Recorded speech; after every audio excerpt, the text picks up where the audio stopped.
প্রিয় শিক্ষার্থীরা, তোমরা কি বলতে পারবে পানি কচু পাতাকে ভিজাতে পারে না কিন্তু আম পাতা জাম পাতাকে ভিজাতে পারে কেন? কারণটা ব্যাখ্যা করো। এর বৈজ্ঞানিক ব্যাখ্যা হলো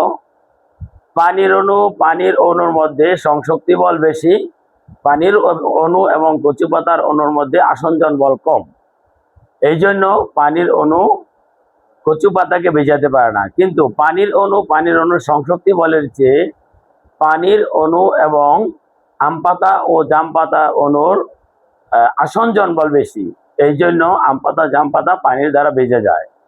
তাছাড়া তোমরা যদি স্পর্শকোণ দিয়ে বলো, পানির অণু ও কচু পাতার অণুর স্পর্শকোণ হচ্ছে স্থূলকোণ, অর্থাৎ 90 ডিগ্রি বেশি, আর পানির অণু এবং আম পাতা ও জাম পাতা অণুর স্পর্শকোণ সূক্ষ্মকোণ, অর্থাৎ 90 ডিগ্রি কম।